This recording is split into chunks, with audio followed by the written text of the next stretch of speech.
The bishop's opening begins with the moves pawn to e4, pawn to e5, bishop to c4. In most cases, your opponent will respond with knight to f6, naturally developing their knight and attacking your central pawn on e4. Instead of defending passively, we counterattack immediately with pawn to d4. At this point, your opponent is at a critical decision point. They can either capture the pawn on e4 or the pawn on d4. However, one of these captures is a significant mistake that could put them in danger of losing the game within the few moves. Can you guess which move is incorrect? It's not as obvious as it seems, which works in our favor since opponents frequently choose the wrong option. The mistake is knight takes pawn on e4. Why is this a blunder? After you recapture the pawn with pawn takes pawn on e5, the knight on e4 becomes vulnerable. It is isolated from the rest of your opponent's forces, and your pawn on a5 effectively controls the squares d6 and f6, preventing the knight from retreating. This allows you to attack and capture the knight in a variety of ways in the following moves.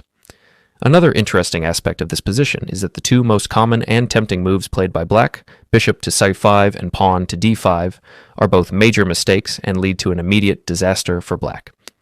Let's first examine pawn to d5. Black's idea with pawn to d5 is to solidify their knight on e4 while attacking your bishop on c4. On the surface, this looks reasonable, but there is a crucial detail they have overlooked: the presence of your queen on d1. This makes their move a blunder. You can simply capture the pawn with bishop takes pawn on d5. Your bishop is defended, so black cannot recapture it without losing their queen on d8. As a result, black has just sacrificed a pawn for no compensation. Moreover, after you capture the pawn, your bishop also attacks the knight on e4. When the knight retreats, your attack continues with a stunning follow-up. Bishop takes pawn on f7. This is a sacrifice of your light-squared bishop to set up a decisive attack. So if black captures your bishop with their king, they immediately lose their queen on d8, leaving you with a winning advantage. Black has no good options at this point. If they attempt to play king to e7 to defend the queen, you can continue with bishop to g5, pinning the queen to the king. This ensures you win the queen, regardless of black's response. This demonstrates how you can defeat even strong players within just 7 moves, which is absolutely phenomenal. Another tempting option for black, and also the most commonly played move, is bishop to c5. Black hopes to pressure your pawn on f2, thinking this will help launch an attack. However, this couldn't be further from the truth. In reality, this move helps you strengthen your attack. Not only is their knight on e4 vulnerable, but now their bishop on c5 is also undefended. There are even 2 ways to exploit this position. The most powerful move is queen to d5, which simultaneously threatens checkmate on f7 and attacks the bishop on c5. If black captures the pawn on f2 with bishop takes pawn on f2, you'll have to move your king. However, on the next move, you'll win one of their minor pieces and achieve a material advantage, putting you in a clearly winning position. The slight inconvenience is that your king is forced to move, but this does not diminish your overall advantage. With that in mind, I believe there's an even more practical way to win in this position. Instead of immediately playing queen to d5, you can first make an intermediate move with bishop takes pawn on f7, forcing the king to recapture. Once the king captures the bishop, you follow up with queen to d5. The idea is the same, but the move order is reversed. Now you deliver a double attack on both the king and the knight on e4.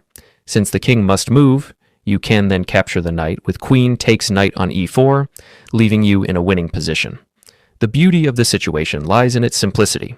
Not only are you up a pawn, but it's a critical pawn, the one that no longer shields the enemy king, leaving it exposed. Even more importantly, the opponent's king has already moved, meaning it can no longer castle. It is now stuck in the center of the board, obstructing their development. This makes it incredibly difficult for your opponent to coordinate their pieces, while you can simply continue developing yours. For example, you can develop your knights, play bishop to g5 to pin their pieces, bring your rook into play, and castle safely. Additionally, if black ever tries to advance their pawns for counterplay, they often fall victim to a discovered check from your queen. This leaves your opponent with no good options, and you can secure victory with straightforward moves. That's why I consider this approach the most reliable and guaranteed way to win the game. Now that we've covered the common response of black's knight capturing the central pawn on e4, let's discuss the correct move. Pawn takes pawn on d4. In this case, recapturing the pawn immediately. You should play knight to f3, prioritizing quick development and preparing for an aggressive attack, something we always aim for in gambit play. At this point, many opponents will choose to capture your pawn on e4. Why? because leaving it on the board can be uncomfortable for black. You can eventually push it forward with pawn to e5, chasing away their knight, or simply recapture the pawn on d4 later. Since you already have multiple attackers targeting the pawn on d4, it feels unsafe for your opponent. As a result, they often decide to take your pawn on e4, thinking there's no immediate danger. After queen takes pawn on d4, your queen enters the game early, but in a strong and active position. From here, you are set to launch a powerful attack, taking advantage of black's vulnerable setup. You attack the knight, forcing it to retreat. Let's say black plays knight to f6. After this, you continue with knight to c3. Although black is up a pawn, what does black do next? Naturally, they notice your queen is exposed and try to exploit this by playing knight to c6, hoping to gain a tempo. However, this doesn't bother us at all. Instead of losing momentum, you simply reposition your queen to the highly active square h4. From queen to h4, your queen exerts pressure along both the h-file and the diagonal, which will be especially effective once your opponent castles kingside, as we anticipate. This positioning makes your queen a long-term threat.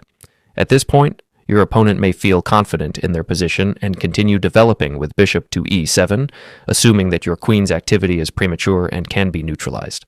However, this assumption is far from the truth. You respond with bishop to g5, increasing pressure along the diagonal and targeting black's pinned knight on f6. Eventually, your opponent may feel compelled to play pawn to h6 to alleviate the pressure. This move is understandable, but ultimately a mistake. The pawn move does nothing to address the real threats, and the bishop on g5 remains untouchable due to the pin on the rook at h8. You can calmly ignore the threat and proceed with castling queenside. By castling queenside, you not only safeguard your king, but also activate your rook, placing it on the open d-file, where it can join the attack. At this point, black realizes they cannot capture your bishop on g5 because their rook on h8 is pinned. Instead, they aim to castle kingside, hoping to attack your bishop and force you to retreat or trade. However, we don't back down or trade. We sacrifice the bishop instead, with bishop takes pawn on f6, completely exposing black's king. After this trade, black's king is left wide open, and let's not forget that most of their pieces remain undeveloped and inactive. In the following moves, you can play knight to g5, followed by bishop to d3, setting up a devastating attack. From there, you can aim to deliver checkmate on h7 with your queen and other active pieces. One common mistake black might make in this position is playing knight to g4, hoping to force your queen to retreat. But we never play passively or follow black's expectations. Instead, you respond with the bold move, queen to g6, taking advantage of the fact that the pawn on f7 is pinned and cannot capture your queen. Now black is forced to move their king, leaving the knight on g4 undefended.